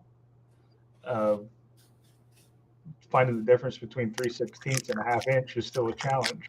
Yeah. Or a tape measure, something simple like reading the tape measure, you would think, or understanding what the marks are on a tape measure. I mean, I learned that when I was a kid in 7th grade, helping pops remodel the house. Those red dots are on there for a reason. Yeah. But sometimes it's interesting to kids to understand the application of it. Man, sometimes they just want to leave me alone, Dad. Yeah, use case for all that data. It doesn't change. It's the same when we were kids that it is yesterday. Yeah, and like Daniel said, my homework help ends at calculus for sure. When the kids come home with their calculus homework or whatever the case is, and I'm like, you better listen in class and take notes, dude, because other than me and YouTube and Google, and I'm going to have a hell of a time helping you with calculus. But there's so many more resources to get that right these days. There's no excuse for lack of understanding how to at least show your work, because you can get online and go through some of these online math tutorials that'll longhand the answers, where you can drag and drop GUI interface with math problems. It's really helpful, man. And just kind of showing the kids how to use those types of tools as a part of their matriculation at this point, because they don't know that you can be done with your homework in 10 minutes if you know how to use this computer software. So that brings about the next thing, the question that I'll ask. How have those tools changed the way kids and/or military members, for that matter, interact and problem solve? I mean, is spelling even a thing anymore? I mean, my kids kind of know how to spell, but I'm constantly reminded that spell check is a thing. Yeah, I get it. You know what I mean? But so is usage, syntax, and punctuation. You know you're old when you punctuate your texts and spell your words out. Well, if you're typing more than a passing thought in text is when you know you're old. That's similar to a stream of consciousness like YouTube or like Twitter or X or whatever you call it now. I still don't call it X because it sounds stupid. And everybody's like, what are you talking about? X Twitter. Yeah. Just combine X Twitter. Yeah. And so from a technical standpoint, I think our military has probably never been more technical than it is today. I don't know that that's a good thing. I think oftentimes we've replaced, good solid training with technology, and it's something that I don't know. Again, I'm far removed from the military after almost 6 years away now, but technology is a helpful tool, but it's just that I don't think it's a solution to the problems. even if it is, from recruiting all the way out to, war fighting. If it makes you more lethal, got it. It makes sense. But if it takes me longer than the other guy to do it, it ain't working. I'll give you the for instance. Technical to me is check your work. Like I'm going to do the long-handed math and use a technical solution to validate my outcome. And how much better is the outcome? They built the SR-71 in the 60s, right? With a slide rule. Yeah. Still one of the fastest aircraft on the planet. Were those people smarter? I mean, could AI design an SR-71 equivalent today in, a fraction of the time? I don't know. Maybe. Is it going to be as good or last as long? I mean, physics hasn't changed. Yeah. It's evolved. Our understanding of certain implementations of physics have. Well, right now there's an F-35 somewhere in North Carolina, presumably, that can't be found. Well, yeah. Is it still in stealth mode? Is it a Klingon warship? Did I miss the cloaking device? I mean, it's not funny. I understand. You shouldn't have to pull out your tinfoil hat to have conversations about stuff like that, but it kind of leads you there sometimes. It's electronics. Can it be manipulated like a database from nefarious or third-party actors? Right. So I just have a hard time believing that multi-million-dollar aircraft doesn't have a redundant beacon system on it. What if it turns its beacon off? Why would you do that? Well, what if somebody else did it? It may be. Now that's an interesting conversation. That's kind of what I was talking about, the tinfoil hat thing. Maybe it's part of Cuba, or who knows? Yeah. Dano said it's a flying computer. It probably crashed, or it found its way somewhere else, controlled by a hostile actor. Now that's tinfoil hat. That's. I mean, you would think. Look, that's going to make a boom. Tell you if that were the case. I've walked across lots of ground in rural North and South Carolina, and I'm here to tell you they know exactly what happens on their land at all times. If a great big warbird falls out of the sky into my backyard, I'm telling somebody about it. You know what I'm saying? Yeah. It's just kind of strange. Tano said it went to Cuba. Hey, man, you might not be wrong about that. We do have some. China's got a base in Cuba, don't they? Yeah, we got some folks moving in pretty close. Nick posted the eye, the all-seeing eye. Right. We started by talking about tech, and now here we are down on conspiracy theory. But that's tied to tech, man. I mean, it is. It is. Certifications in certified ethical hacking. Yeah, we know somebody like that. And part of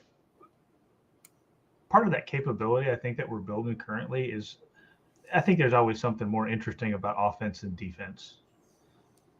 I don't know. That's maybe just my standpoint on it. But when you start talking about, we'll just call it cyber domain, I think so much of that is shrouded in secrecy and rightfully so.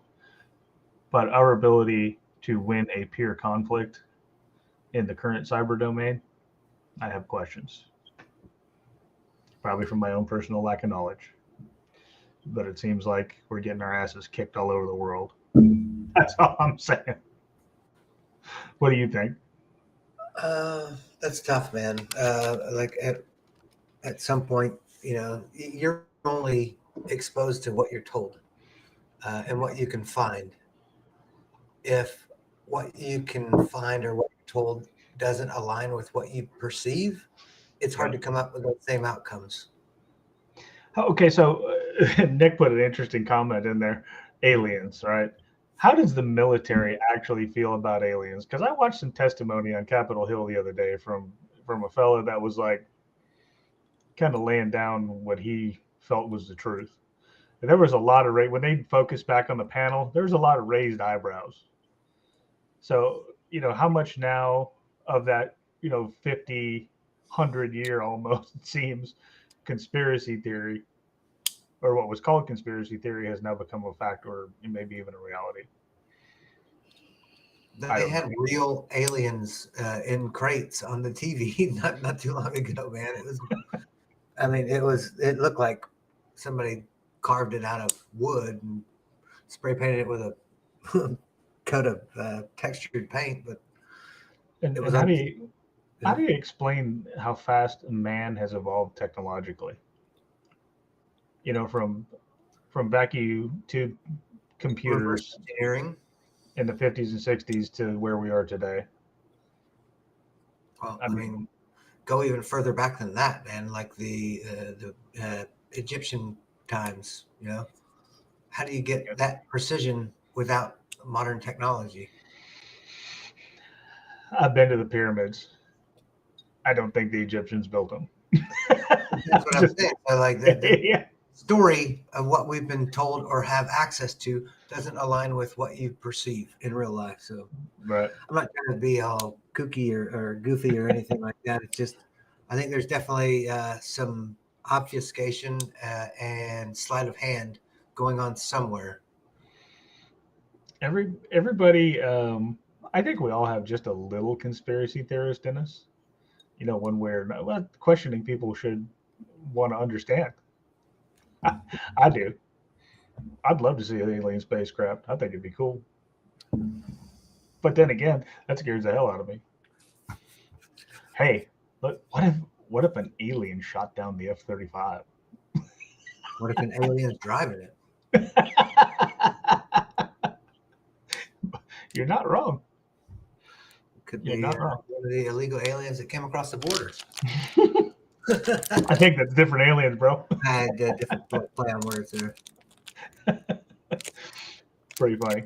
Yeah. It's from the technology side of town, as far as veterans are concerned, man. I think we're a huge an asset to the external world. It's just balancing those skills. I wish I would have known how much stuff was available while I was still in. And so, if you're a vet or you're actually currently active duty and you're not taking advantage of the Skill Bridge program or a lot of the other, God, how many are there now? I found that you get an annual certification on top of your 15 hours of college paid for. That's absurd, man. That's crazy. There's so many different benefits to being in the service these days because they're having a hard time recruiting and retaining. So that's going to get exponentially bigger and more robust to keep the decent people who know what they're doing in the service. Otherwise, the leadership from the civilian counterparts seems to be detrimental and changing the warrior's ethos from support and defend to other things, in my opinion. I found the Army skill portal late, like way late. I wish I would have discovered that thing 10 years ago because there is so much information in that thing that you can work through, free, and then go get a voucher and take a test on to build your own creds in the IT world, whatever that might be, whether it's cybersecurity or whether it's networking or, whatever field of endeavor you choose in the IT part of town. I wish I would have discovered it a lot earlier. And I think every service has some type of IT skill portal like that. And you don't have to be in the IT field to actually use it. That's what's interesting. They should have a skill port class for damn DTS, but that's a whole different animal to discuss right there. I think nowadays, so many of the systems, whether it's GCS Army or some of the new ERPs and SAPs that are currently in place, change a lot about the way we collaborate and use systems. For us, it was always file management, from the disks and all of that until now it's everything's fully SharePoint was kind of the changing, in my opinion, of that to that more collaborative environment. And then it went to everything online. Sometimes I wonder if that's a good thing or not. Centering all of your access into one thing makes you a big target. I haven't looked at the VA skill porters, Dano. I'll check that out today. I mean, it's one of 1,000 different places. There's other opportunities available to anybody who's looking for something other than what they're doing. You know, Yeah, I think it's the ability to reskill nowadays is probably a lot easier than it used to be. I think there's plenty of opportunities for continuing education if that's your bag.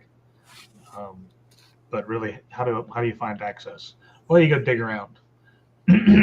Dano, if you got the link to that VA portal you're talking about, post it up if you would, so the rest of the folks listening can go check it out if they so choose. And I'll go Google it myself here in just a second. But I think that if you want to be in the IT world, I think you can. And it seems to me, at least down here in San Antonio, that those jobs are available from a re-education standpoint or those jobs are available everywhere. No,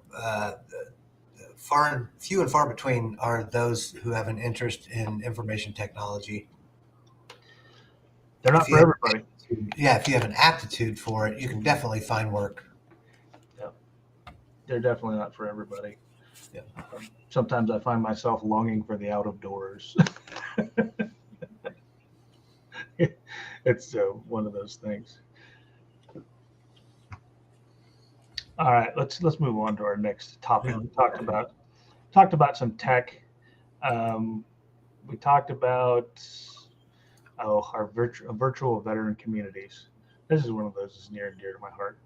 There's literally thousands, I think, by now of virtual veteran communities, some of which are popular, especially in the gaming side of town, Regiment being the foremost leader as far as I'm concerned. Military gamer community is out there in force. But other things out there like 51 Vets, Project 22, a lot of these are really just about the same thing kind of we're about, reconnecting with your tribe and getting the support network out there that actually matters to you. Knowing how to access that network, rebuilding your 10 closest friends, so to speak, on the online community, or maybe they're from not the online community. I like what 51 Vets does because they're starting to do a lot of local link ups. They started really small, I think out in North Carolina, and have kind of grown to, I think, 250 in the community now. But I see their postings on several of the social media sites where they actually do link ups. Lots of Facebook groups out there. Some are good, and some are, we'll just say, sewing circles. Well, you have to know what you're getting with what group you go to and participate with. Some are better left on mute and engage when you want to go see the memes and echo chamber type activities, because it's like hollering down a hallway. You're going to hear everybody yell the same answer. If you're looking for, definitely there's countless opportunities to connect with people in an online capacity that you can really get out and leverage resources to get the help you're looking for. Some of the things that I've found in these communities, there are serious communities out there where you can have a decent conversation with people, but you better take a thick skin in there. if it's a veteran community, you know what I mean? Yeah. You can't go in there wearing your heart on your sleeve, getting offended when you don't get your likes or whatever it might be. I personally still prefer personal interaction. I'm involved with a couple groups down here in San Antonio that I like to link up with. And I think that human interaction is important, not necessarily in the online community. That's a good coordination tool. Well, I mean, it was great for me to plug into a social network when I moved. I didn't know anybody from Adam in my new community. First thing I did was okay, cool. Look left, look right. Here's a veterans organization. Let me go participate in one of their meetings so I can see what's going on and see how things go. So really helpful in orientation and fast forwarding some bona fides and near and far recognition to know that you've got something in common with folks. Well, I'd never discount the spouse network. So my wife had, she's a helicopter parent. Now, literally, she'll be a helicopter parent. But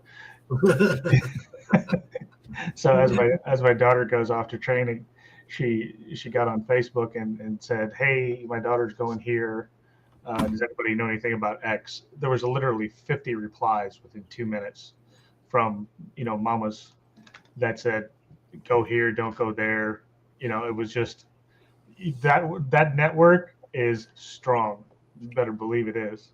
And that's what I really do love about the military community, that sense of family and purpose, that the spouses carry on, whether male, female, whatever the case might be. This is the mama network. I'll just tell you straight up.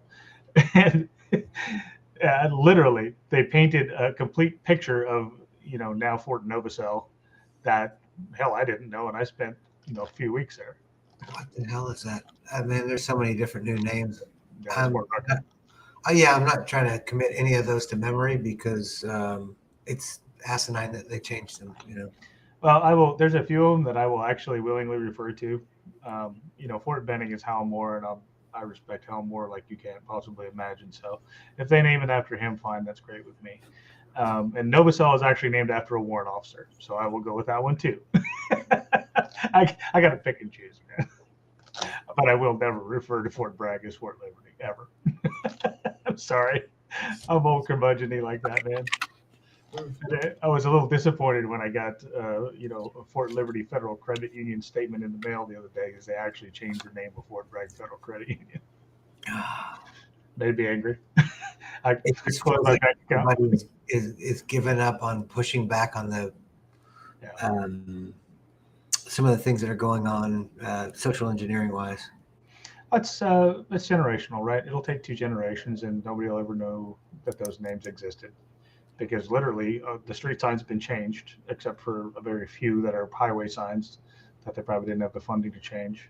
But literally all the street names have changed now. Building names, bank names. There were people, and I heard this from a firsthand account from one of my partners still back there. They were literally taking reams of printed paper, with the headers on to the garbage. Yeah.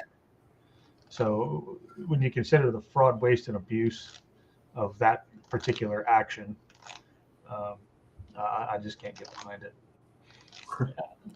It is what it is, man. Fort Cavazos.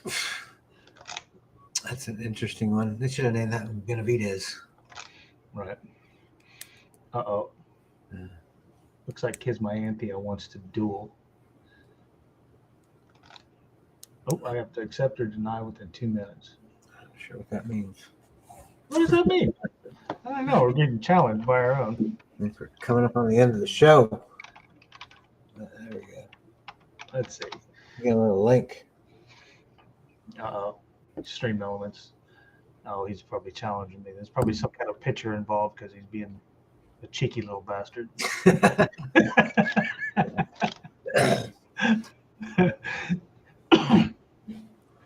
All right, we ran around the gambit today. So, what else? What else have we got to discuss that's important to veterans out there? Just supporting each other, man. Get your little internal veterans groups from the first duty station, the second duty station, Iraq trip 1, Iraq trip 3, whatever it is, and just stay connected with them. Talk, text, phone calls, do whatever you got to do, man. Check up on each other, check in, keep everybody aware that somebody's out there looking out for you and has their best interest at heart. Don't ever think that, nobody gives a shit, because there's a ton of people that do. Stay resolute in supporting and watching over your fucking contemporaries. As this is Suicide Awareness Month, re-engage, man. Dedicate yourself to do something every day. I like to try to reconnect with people during this time. And it doesn't take long to do it. You'll spend more time finding their phone number if you don't have it than you will reconnecting with folks. I talked to a fella that I went to the course with the other day, after 30 years of not talking to him. And it was like we never lost a day. I talked to him for nearly an hour. You got to catch up on everything. How are you? What have you been doing? Your kids, whatever. How's business? And I can't tell you what those little connections actually mean when you're gone. You don't really realize that till you leave the service.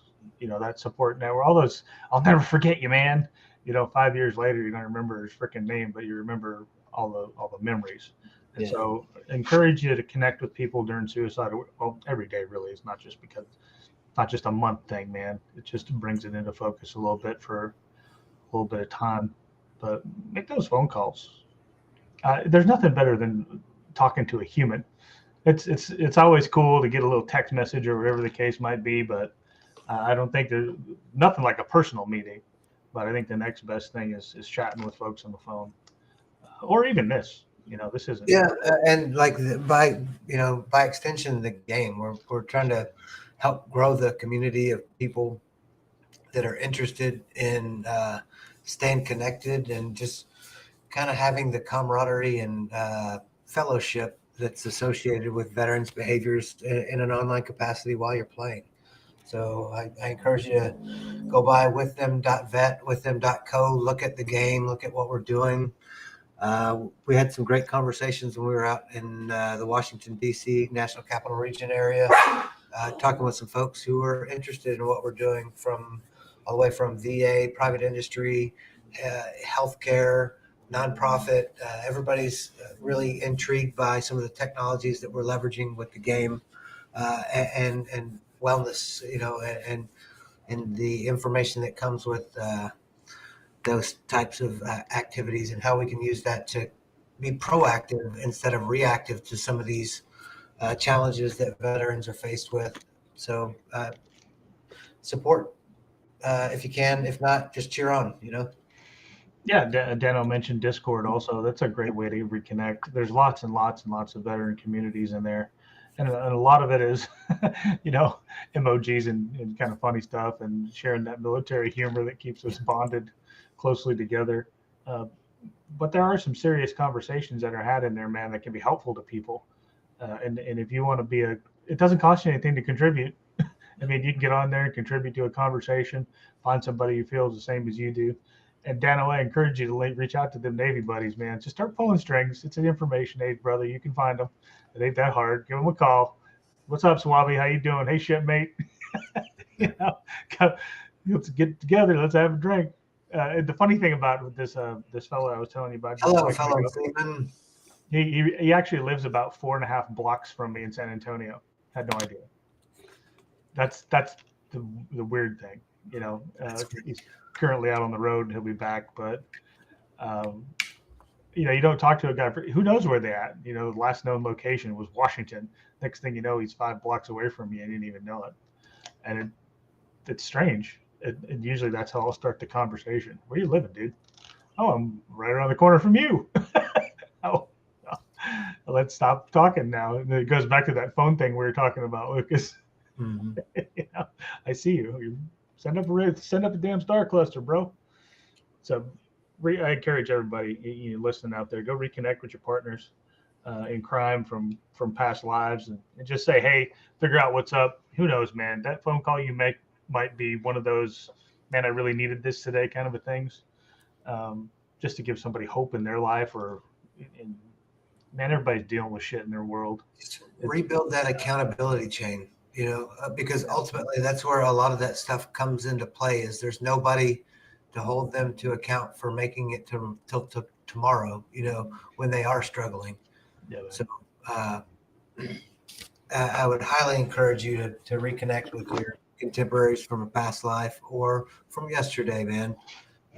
Stay on top of it. Don't let it become a mountain when it's just a molehill.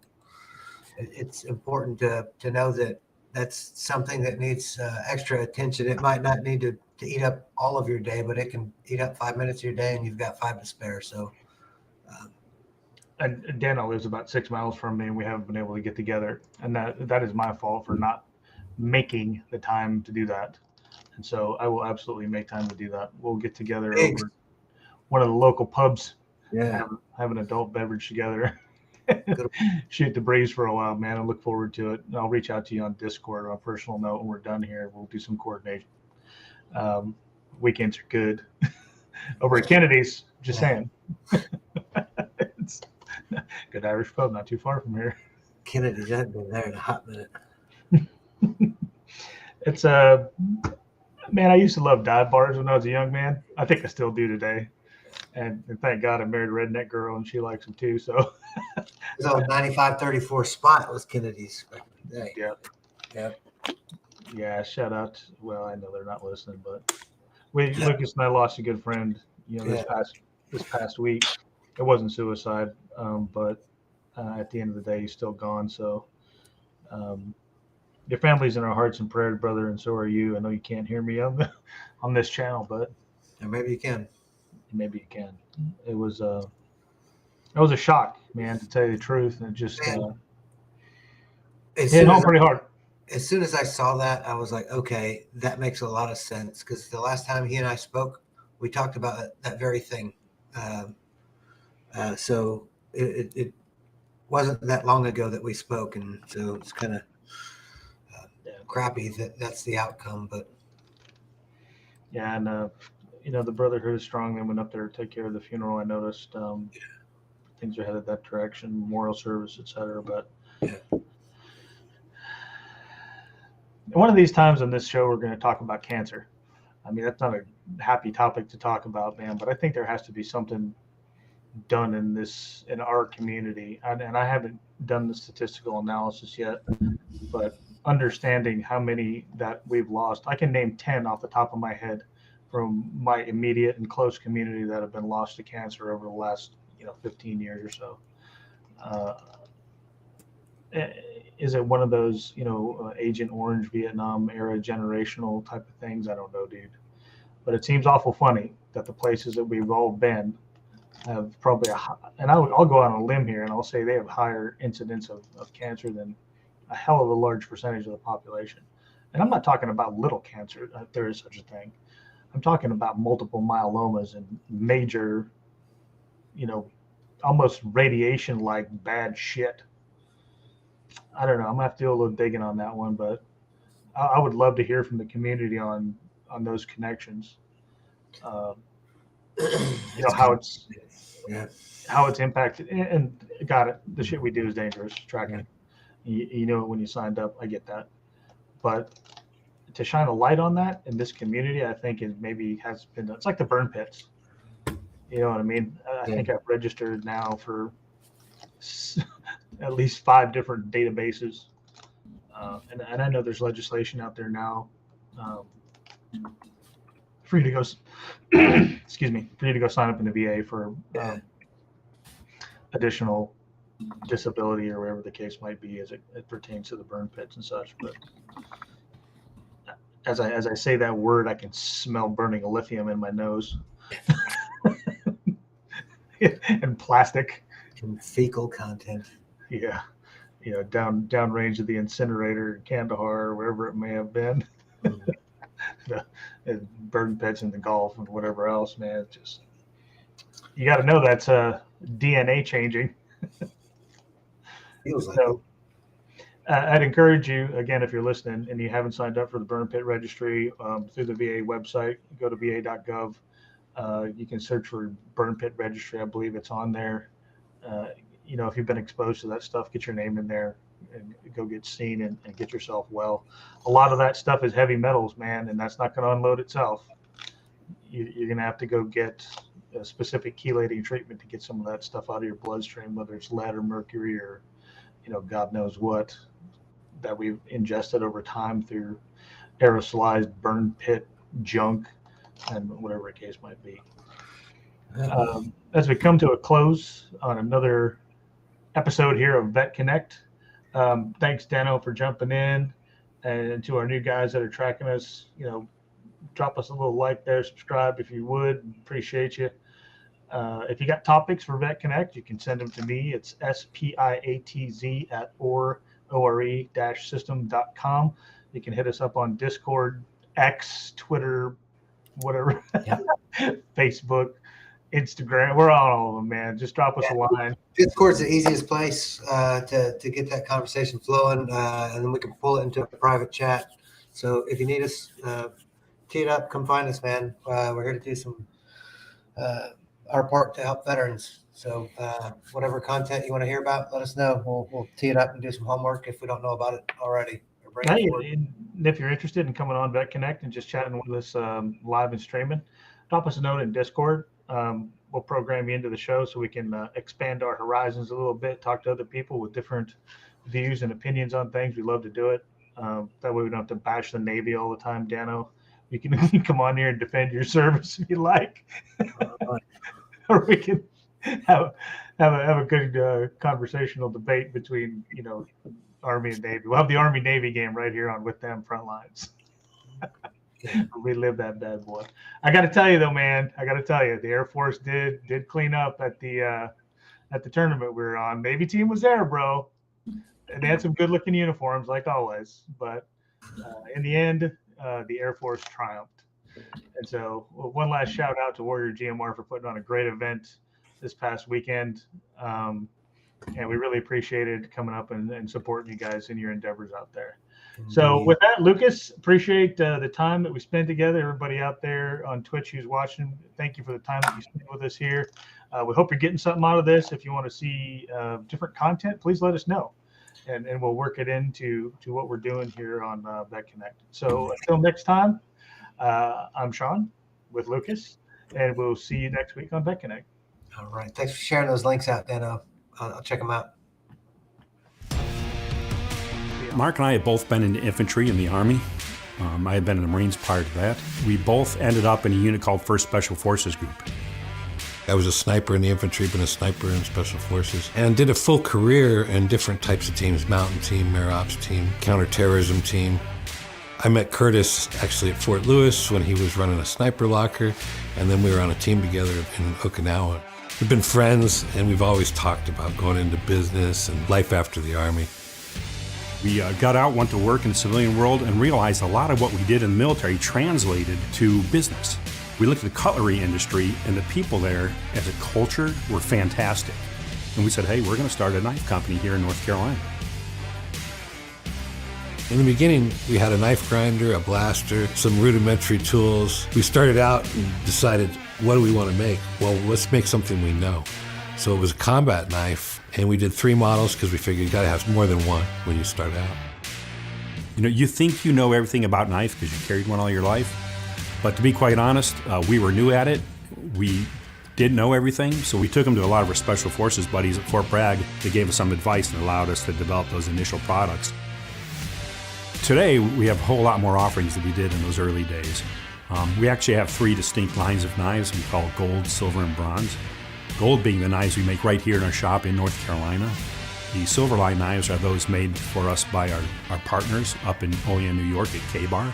And our bronze line are knives we design using US-made steel that are manufactured overseas.